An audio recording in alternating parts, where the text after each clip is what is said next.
Me disculpa, Risbel, si de pronto he sido un poco fuerte, pero eso va en base porque usted, señor, en los comentarios, en algún artículo que hizo Rigordon, usted me calificó ignorante, que no sabe estas cosas.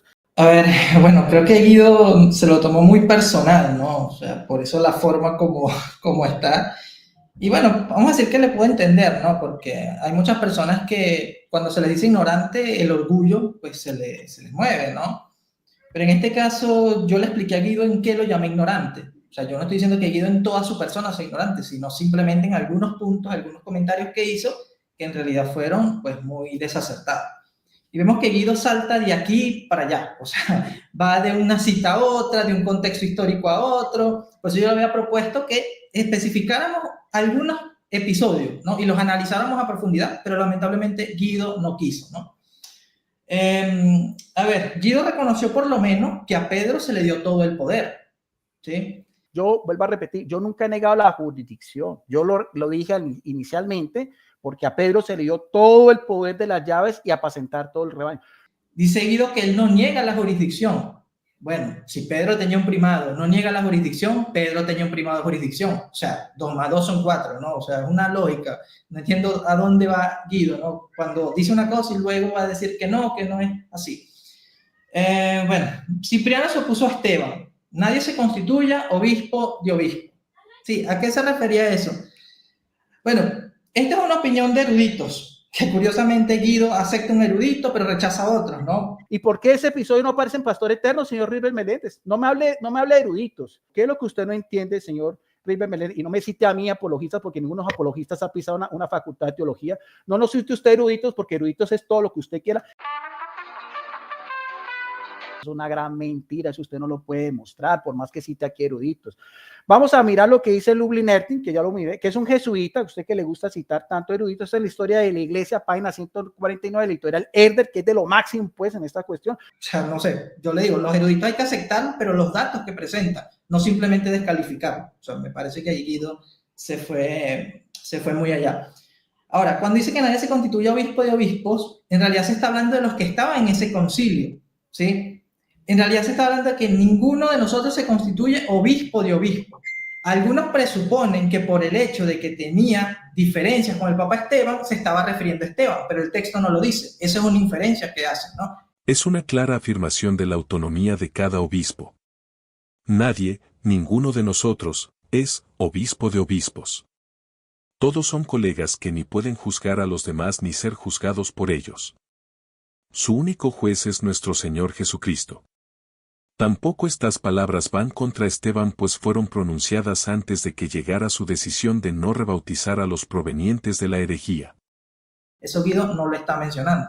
Ahora, ese texto realmente no afecta lo que es la primacía petrina. ¿Por qué? Porque Cipriano nunca lo negó. El problema de Cipriano era con Esteban, no con el primado de la Iglesia de Roma, que siempre le concedió la cátedra apostólica. Por eso el mismo Cipriano, cuando habla de la unidad de la Iglesia, dice que quien se separa de la Iglesia de Roma está fuera de la Iglesia. Sobre uno solo edifica la Iglesia. Y aunque después de su resurrección conceda a todos los apóstoles la misma potestad, sin embargo, a fin de manifestar la unidad, dispuso con su autoridad que el origen de esta unidad naciera de uno solo. Lo que fue Pedro lo eran ciertamente también los demás apóstoles, dotados de igual participación de honor y potestad, pero el origen proviene de la unidad, a fin de que la Iglesia de Cristo se muestre una sola. ¿Quién no mantiene esta unidad de la Iglesia, cree que mantiene la fe? Quien se opone y resiste a la Iglesia, confía estar en la Iglesia, cuando el bienaventurado apóstol San Pablo nos enseña esto mismo y nos muestra el misterio de la unidad, diciendo, un solo cuerpo y un solo espíritu. Una sola es la esperanza de vuestra vocación, un solo Señor, una sola fe, un solo bautismo, un solo Dios. O sea, curiosamente, esa parte no la está mencionando Guido, ¿no? Dice, nunca el obispo de Roma ejerció autoridad sobre todos los otros patriarcas. Es que ese es un muñeco de paja, porque el primado de jurisdicción no es eso. Y ya te lo expliqué, Guido, no sé cuántas veces te lo hemos explicado. El primado de jurisdicción es cuando el obispo de Roma atiende un problema dentro de la iglesia, por el primado que éste tiene, y no es un simple primado de honor.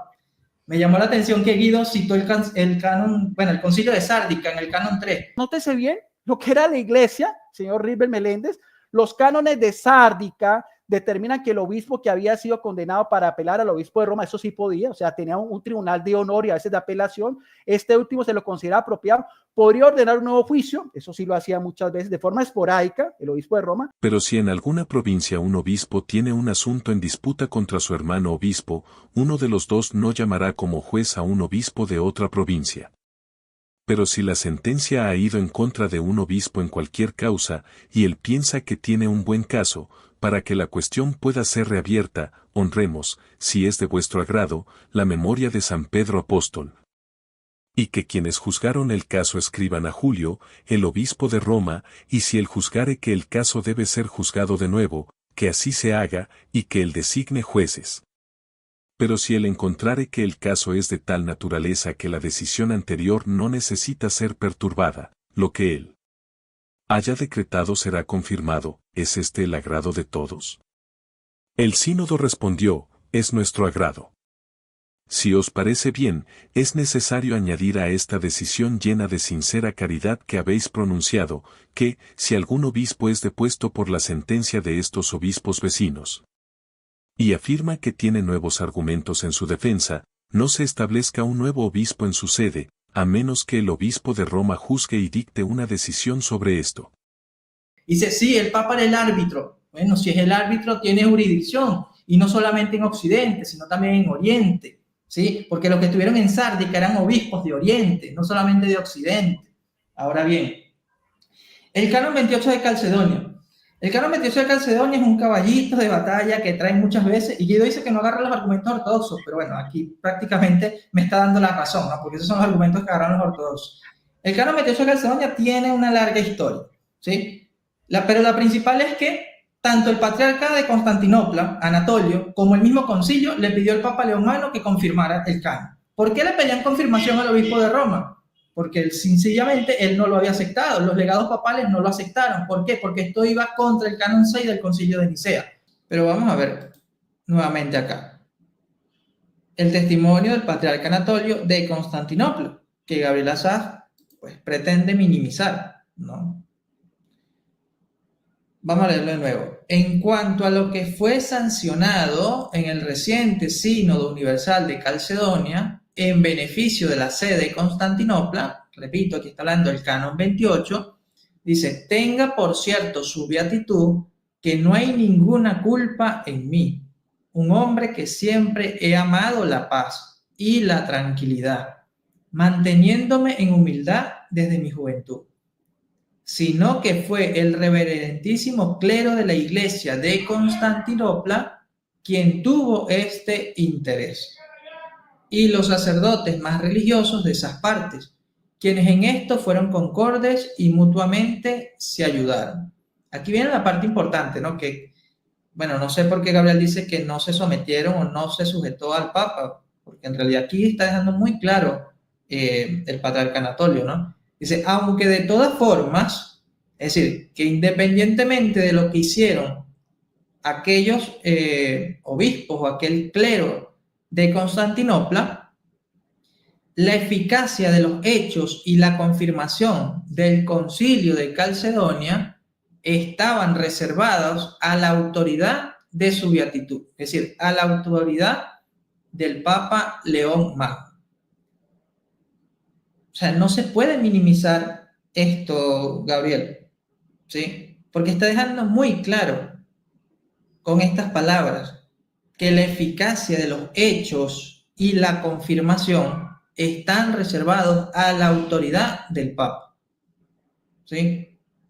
A la autoridad del obispo de Roma. O sea, está sumamente claro aquí, ¿no? O sea, simplemente se tiene que negar lo que dice para, pues, no darle el valor que tiene. Pero vamos a ver acá algunos comentarios, opiniones, para que no digan que solamente soy yo, ¿no?, quien está dando esa interpretación o esa opinión. No, vamos a ver qué opina o qué nos aporta un erudito católico, ¿no?, un académico católico, como es el padre Leonard Davis. Él, comentando ese texto, dice lo siguiente: Anatolio respondió con una carta humilde, reservando los decretos conciliares a la autoridad del Papa. León permitió la reconciliación mientras seguía rechazando los cánones e insistiendo en la validez del sexto canon de Nicea, ¿sí? Porque la razón por la que el Papa León Magno o sus legados rechazaron el canon 28 de Calcedonio es porque este atentaba contra el canon 6 del Concilio de Nicea, ¿sí? Esto, bueno, lo sabe cualquier historiador, ¿no? Cualquier persona que profundice en el caso del Concilio de Calcedonio. Vamos a ver ahora otro aporte de un académico católico.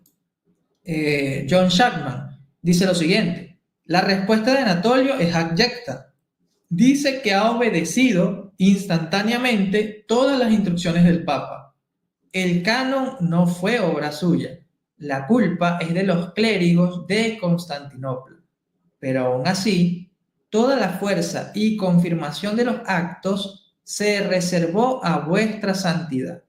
O sea, es que el que lee el texto lo entiende claramente, ¿no? El Concilio de Calcedonia está reservado a la autoridad del Papa León Magno, y lo dice nada más y nada menos que el mismo patriarca de Constantinopla. O sea, no sé qué otra interpretación pueden darle. Ahora vamos a ver el aporte de un académico protestante, ¿sí? La opinión de un protestante comentando esa carta. Dice: renueva su lealtad a Roma, hablando del patriarca Anatolio. Anuncia la restitución de los obispos depuestos, rechaza la acusación de ambición personal y remite los procesos de Calcedonia para su aprobación, ¿sí? Le está llevando, vamos a decir, la autoridad del concilio, la eficacia al obispo de Roma, al Papa León Magno, ¿sí?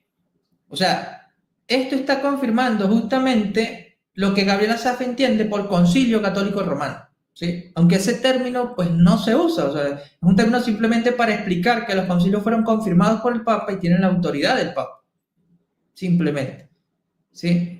Pero siguiendo esos criterios que él usa, bueno, estamos demostrando que esos concilios fueron católicos romanos en ese sentido, porque fueron o convocados por el Papa, o presididos por el Papa, o por sus legados, o confirmados por el Papa, ¿sí? Y esto lo dice pues Philip Schaff, ¿no? Lo que acabo de leer. Ahora veamos el aporte de un académico ortodoxo. ¿Qué nos dice Oliver Clement? En su libro Roma de otra manera, un ortodoxo reflexiona sobre el papado. Él comenta lo siguiente: hacia el final del concilio, el arzobispo de Constantinopla, Anatolio, los padres conciliares y el mismo emperador trataron de conseguir de León el reconocimiento del canon 28. ¿Por qué querían el reconocimiento del Papa León al canon 28? Porque sabían que si la aprobación del Papa no podía ser válido, no podría ser eficaz. En la carta del concilio, el primado del Papa es claramente reconocido. Y fíjense quién lo está diciendo: un ortodoxo, ¿no? Para que no digan que es una interpretación católica romana. No, esta es una interpretación de un ortodoxo. Dice: no solamente León ha sido el intérprete de la voz de Pedro, sino que el concilio, para justificar la promoción de Constantinopla, pide que un rayo de la apostolicidad de Roma brille sobre la otra Roma, que de este modo será espiritualmente una con la primera. Ante la persistente negativa de León, Anatolio le envía una carta en la que acabamos de leer, y vean cómo lo interpreta este ortodoxo. En esta carta, Oliver Clement interpreta que Anatolio retira el canon 28, ¿sí? Dice: Anatolio le envía una carta en la que retira prácticamente el canon 28 y responsabiliza por el error de su adopción al clero de Constantinopla, ¿sí? Esto está, o sea, sumamente claro, ¿no? O sea, tanto para protestantes y ortodoxos, que son los que niegan esto, yo creo que la evidencia está más a favor del papado que en contra, ¿sí? Solamente hay que pues, dejar los prejuicios, hay que profundizar en los textos. Hay muchos textos, aquí solamente estoy presentando algunos, pero podría presentarles también la explicación que da el Papa San Gelasio respecto al canon 28, por qué no se aceptó y cómo las decisiones están sometidas al obispo de Roma. De hecho, lo vamos a ver más adelante. que estaba atentando contra las jurisdicciones de Alejandría y Antioquía, que eran sedes petrinas, ¿sí? Esa parte tampoco la ha mencionado Guido. Ahora, el canon 28 de Calcedonia no figura en las antiguas listas canónicas, ¿sí? Si vamos a los datos, tenemos más información. El canon 28 se encuentra ausente en las colecciones canónicas más antiguas, lo cual sugiere que no formó parte del concilio en su forma original, sino que fue un añadido posterior.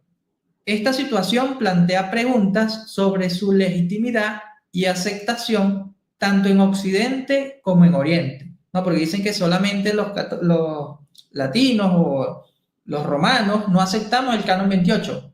Bueno, tienen que explicar por qué no aparecen las colecciones canónicas más antiguas, ¿sí? El canon 28 no se encuentra en las siguientes colecciones canónicas, y esto pueden verificarlo ustedes. No se encuentra en la colección de Dionisio el Exiguo, del año 500 después de Cristo. No se encuentra en la colección de Isidoro, del año 633 después de Cristo. No se encuentra en la colección de Prisca, del siglo VI y VII. No se encuentra en la colección griega de Juan Antioqueño, del siglo VI al VII. No se encuentra en la versión árabe de José el Egipcio, del siglo VIII y IX. No se encuentra en el Sinodicón oriental de los nestorianos, del siglo V en adelante. Y no se encuentra en el Nomocanon de Juan Escolásticos del siglo VI. Y aquí hay colecciones tanto latinas como griegas u orientales. Entonces es interesante el ver cómo está ausente en dichas colecciones canónicas antiguas. Por eso es que yo les decía a los protestantes y ortodoxos, ¿no? A David y a Osman, cuando dialogué con ellos sobre el canon 28, que tienen que considerar eso, ¿no? Que en las colecciones canónicas más antiguas no se encuentra o no se encontraba lo que es el canon 28 del Concilio de Calcedonia, lo cual nos lleva a pensar que no era parte del concilio originalmente debido a que el Papa León Magno no lo aceptó. Pero vamos a ver qué más información tenemos. Por cierto, esta información la obtuve del artículo de Mauricio Gordillo, El Concilio de Calcedonia en la historia del dogma católico, a la luz de la encíclica Sempiterni Rex Christus, publicado en 1952. Vamos a ver el aporte de un académico protestante, Philip Schaff. ¿Qué nos dice Philip Schaff? Él dice lo siguiente: en muchas colecciones antiguas, este canon 27 es el último canon de este concilio, ¿sí? ¿Cuál fue el último canon del concilio de Calcedonia? Según las colecciones más antiguas, el canon 27, no el canon 28. Y dice, por ejemplo, en Dionisio Exiguo, Isidoro, la Prisca, el griego de Juan de Antioquía y el árabe de José Egipcio, el lector familiarizado con el tema tendrá muy pocas dificultades para explicar a su propia satisfacción la omisión del canon 28 en estos casos. O sea, un académico protestante está confirmando lo que acabo de mencionar en la diapositiva anterior. Es cierto que este canon, hablando del canon 28, fue expresamente renovado por el canon 36 del Concilio de Trullo y desde entonces ha sido numerado por los griegos entre los cánones y al final fue reconocido también por algunos coleccionistas latinos y fue colocado por Graciano en su Decretum, aunque claramente con un sentido diferente, ¿sí? Sobre el canon 28, pues voy a hacer otro programa aparte, profundizando un poco más sobre esto, ¿no? La aceptación que tuvo posteriormente por parte de la Iglesia. Pero originalmente, pues no era aceptado y no era parte del Concilio de Calcedonia originalmente, ¿sí? Y esto lo confirman no solamente los católicos, sino también protestantes y ortodoxos. Fíjense acá, este es el aporte de un académico ortodoxo, el cual nos dice lo siguiente. Durante la sesión que siguió a la solemne adopción del decreto dogmático, en presencia del emperador, los padres de Calcedonia emitieron 27 cánones, ¿sí? 3 de ellos fueron respuestas a las proposiciones hechas por Veronicián en nombre del emperador. Estos 27 cánones son los únicos de este concilio que aparecen en la sinagoga de Juan el Escolástico, así como en las antiguas versiones latinas. Sin embargo, en el Sintagma, en 14 títulos, cuya primera redacción se realizó a finales del siglo VI, se encuentra la resolución que se votó durante la sesión 17 sobre las prerrogativas del arzobispo de Constantinopla después del canon 27, aunque este texto nunca fue numerado como canon 28. O sea, lo del canon 28 viene más que todo por el concilio de Truro. ¿Sí? Como atestigua la antigua tradición manuscrita, ha surgido la costumbre de mencionar en los índices que el concilio de Calcedonia emitió 30 cánones. ¿Sí? Ahora, pues, entre los ortodoxos se habla de 30 cánones. O sea, no solamente eran 27, 28. O sea, había una ambigüedad. ¿Sí? Originalmente eran 27 lo que adoptó el concilio de Calcedonia. Posteriormente se añadió el 28 y luego añadieron 2 más, ¿no? Para un total de 30. Fíjense el problemón que se hicieron después del concilio. Dice, además, es cierto que desde finales del siglo V la moción sobre las prerrogativas del arzobispo de Constantinopla apareció en ciertas colecciones griegas. Esto se atestigua indirectamente por el hecho de que este texto fue insertado en 2 manuscritos de la Prisca. O sea, fíjense cómo fueron añadiendo esto, ¿no? Con la evidente intención de colocar la moción en un contexto, para no dar la impresión de que fue una ocurrencia tardía, ¿sí? O sea, lo añadieron a algunas colecciones posteriormente para no dar la impresión de que fue una ocurrencia tardía, pero en realidad sí fue una ocurrencia tardía. No se perdió tiempo en agregar de una manera algo torpe extractos del protocolo de la 19ª sesión que estipulaba que un obispo no debe ser reducido al rango de presbítero. Un poco más tarde se añadió un extracto de las actas de la 4ª sesión. Era un texto puramente circunstancial que autorizaba a los obispos de Egipto a diferir la firma del tomo de León hasta la elección de su nuevo primado. ¿Quién dice esto? Peter L. Hullier en su libro The Sure of the Ancient Council del año 2000, ¿sí? Un erudito ortodoxo. Entonces está también respondiendo y aclarando a lo que estaba mencionando Gabriel Asaf, ¿no? Porque él se limitó solamente a lo que decía la Enciclopedia Católica, pero no se dedicó a profundizar en la historia, realmente qué es los datos que tenemos, qué es lo que podemos encontrar. Durante mucho tiempo estas no figuraron allí. ¿Por qué? Porque no fue reconocido como tal. Porque el canon 28 de Calcedonia fue una imposición del canon 3 de Constantinopla que ni Dámaso, ni Gelasio, ni Gregorio aceptaron. Y de estos son datos históricos, que Guido dice que le gusta la historia, pero esta parte sí no la conoce o no la quiere mencionar. Ahora, me sorprende que Guido diga, eran 3 cabezas y no solo una. La forma como se gobernaba la iglesia hacia los años 50. No negué el primado, sino que eran 3 cabezas y no solamente una. Sino que eran 3 cabezas y no solamente una. Sino que eran 3 cabezas y no solamente una. Oye, Guido, ahí ya estás yendo totalmente en contra de la fe católica. Es una sola cabeza. Y esto lo dice el Concilio Ecuménico de Éfeso, que te cité. Tratando el mismo Pastor Eterno, cita el Concilio de Éfeso, cuando el legado Felipe dice estas palabras, que Pedro es la cabeza de la iglesia. Y esto es reconocido también por ortodoxos, no solamente por católicos. Ahora, que hay pseudo ortodoxo es otra cosa. Eso de 3 cabezas en la iglesia, bueno, no sé de dónde se lo sacó Guido.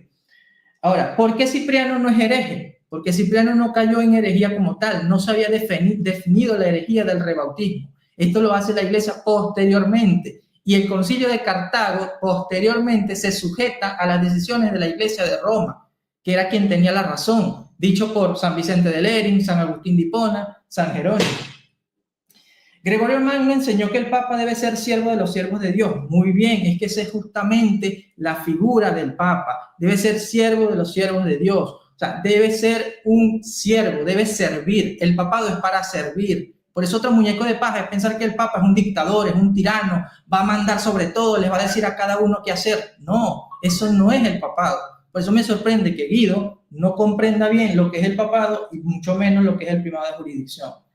Ahora, El caso del patriarca Atenágoras y el Papa Pablo VI. Por eso le digo que Guido saltaba de aquí para allá, ¿no? Porque del siglo V pues saltó allá al siglo XX. El caso del patriarca Atenágoras y el Papa Pablo VI forma parte del movimiento ecuménico, o sea, el movimiento que busca la unidad de la Iglesia. Y realmente ahora Constantinopla está más cerca de la unidad que como lo estuvo en el siglo XI, XII, XIII, XIV, ¿no? Pero la Iglesia siempre ha buscado esa unidad y ahora Constantinopla quiere venir esa unidad con la Iglesia como estuvo durante 1000 años, ¿sí? Porque, como dice el mismo Papa Gregorio Magno, y te lo voy a leer, Guido, porque quizás desconoces esto, en el libro 9, carta 12, a Juan, obispo de Siracusa, dice Gregorio Magno, en cuanto a lo que dicen de la Iglesia de Constantinopla, ¿quién puede dudar de que está sujeta a la sede apostólica, como lo reconocen continuamente tanto el piadosísimo señor, el emperador, como nuestro hermano, el obispo de esa ciudad? Y estos son datos, no relatos, Guido. A ver, ¿qué más?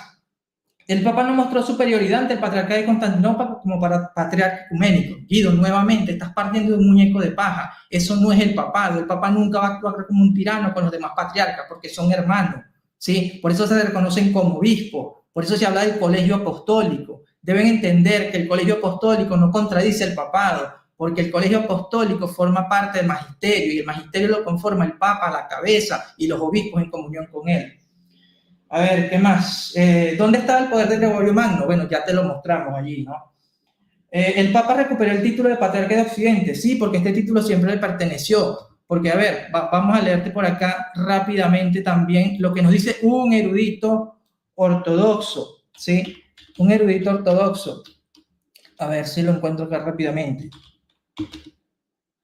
Durante el primer milenio, el obispo de Roma, y quizás esto también lo desconoce Guido, y Guido le molesta que yo le diga ignorante, pero es que por lo que argumenta veo la ignorancia en estos temas. Dice Edward Siesinski, erudito ortodoxo, en su libro El papado y los ortodoxos, un libro del 2017, durante el primer milenio el obispo de Roma ejercía autoridad en al menos 4 niveles diferentes: local, episcopal, metropolitano, patriarcal y universal, Guido. Si era un primado y ejerció autoridad universal, es porque ejerció un primado universal, un primado de jurisdicción. A ver, ¿qué más? Dice, documento de Schieti. Guido dice que no me gusta, pero yo simplemente expliqué el valor que tiene. Yo lo expliqué en varios videos donde te invité a ti a subir y nunca subiste, aunque estabas en el chat. Este es el documento, ¿no? Sinodalidad y primacía en el primer milenio, una comprensión común en el servicio a la unidad de la Iglesia. 14ª reunión de la Comisión Mixta Internacional para el Diálogo Teológico entre la Iglesia Católica Romana y las iglesias ortodoxas bizantinas. ¿Por qué se conoce como el documento de Schieti? Porque fue hecho en Schieti, ¿sí? El 21 de septiembre del 2016, ¿no? Entonces, bueno, en resumen, documento de Schieti del año 2016, ¿verdad? Ahora vamos a escuchar acá lo que dice Guido, porque ayer lo estuvimos esperando, ¿verdad? Para que entrara, para que dialogara, pero no quiso entrar, no quiso participar. Él dice que prefiere evitar las polémicas. Sin embargo, ya la polémica la generó, ¿no? Con otros videos que hizo anteriormente. Y ayer era para que se tratara de solventar esto entre católicos, ¿no? Ayer estaba Mónico, estaba Dilfredo, luego entró Gibran, después entró el hermano Jesús, Jan, o sea, entraron allí. Pero sí, como dice Santiago, Guido se quedó en el chat. Y ahí yo le expliqué junto a otro hermano, porque no estamos en contra del documento, simplemente que damos el lugar que le corresponde, porque no forma parte del magisterio. No representa ni a la Iglesia Ortodoxa ni a la Iglesia de Constantinopla. Curiosamente, el documento del obispo de Roma, que cité ahorita y que tú lo rechazaste, pero luego dijiste que luego lo citaste al final, o sea, vi una total contradicción allí o una deshonestidad. El documento del obispo de Roma sí es aprobado por el Papa, por lo tanto sí forma parte del magisterio, porque forma parte del dicasterio, ¿sí? Pero el documento de Schieti no, tienes que aprender a ver el valor de cada documento en su lugar. Ahora, Sárdica tenía un tribunal, pero tú dices que de honor, no de jurisdicción. En realidad sí tenía de jurisdicción, porque tenía para tratar con los casos de los patriarcas, ¿sí? Cuando había una disputa entre los obispos, entre los patriarcas, ¿quién era el árbitro final? El obispo de Roma. Justamente eso es ejercer su primado de jurisdicción. O sea, eso mismo responde a tu pregunta, ¿no? Citaste el canon de Sárdica o el concilio de Sárdica y no te diste cuenta de eso.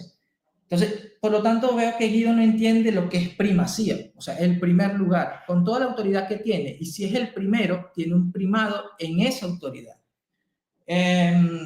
A ver, ok, el documento obispo de Roma, yo no lo rechacé, de hecho lo acabé de citar, Guido, cuando tú descalificaste lo que yo te expliqué de pastor eterno, ahí te estaba citando el obispo de Roma, pero como no prestaste atención, pensaste que estaba citando un apologeta. Ese es el prejuicio que debes dejar, porque si tienes un prejuicio no vas a poder escuchar ni atender a lo que se te está explicando.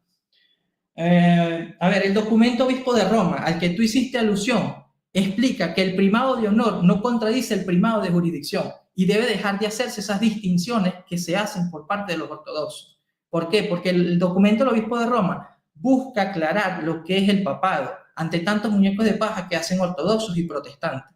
Por eso esos diálogos que se han venido dando, por lo menos el de Farfa Sarbina, ahí explica muy bien cómo entender el papado. Y es más, hablan también de cómo entender la infalibilidad y cómo aceptar la infalibilidad papal.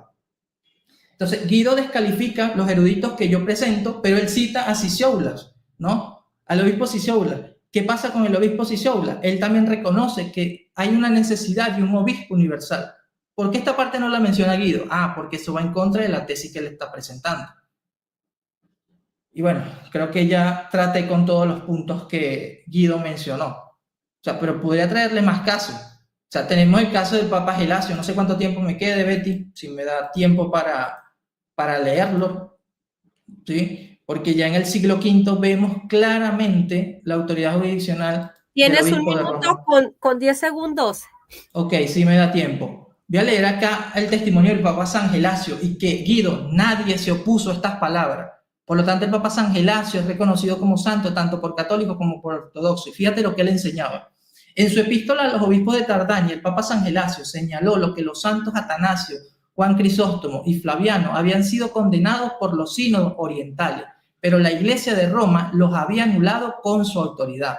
Dice, tampoco pasamos por alto que la sede apostólica ha tenido con frecuencia, como se ha dicho, la facultad, según la costumbre de los mayores, incluso sin sínodo previo alguno, tanto de absolver a quienes un sínodo había condenado injustamente, como de condenar sin que hubiese un sínodo a quienes convenía. En efecto, el sínodo oriental había condenado el de Santa Memoria Atanasio, a quien, sin embargo, la sede apostólica, al no consentir en la condena de los griegos, absolvió. Del mismo modo, el sínodo también de obispos católicos había condenado al de Santa Memoria Juan de Constantinopla, a quien la sede apostólica, del mismo modo, solo por no consentir, absolvió. Y asimismo el de Santa Memoria Flaviano, condenado por la congregación de los griegos, lo absolvió en igual medida, porque solo la sede apostólica no consintió, y más bien a quien allí había sido recibido, al obispo Dioscoro de la segunda sede, lo condenó con su autoridad y disolvió el impío sínodo al no consentir, y por la verdad decretó por sí sola que se celebrara el sínodo de Calcedonia,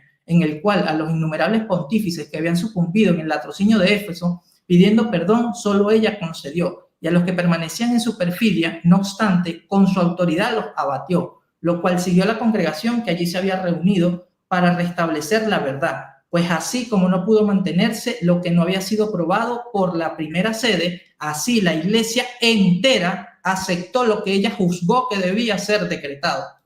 Y J.N. de Kelly, un erudito anglicano protestante, reconoce que aquí se ve claramente la autoridad jurisdiccional del obispo de Roma enseñada por San Gelasio.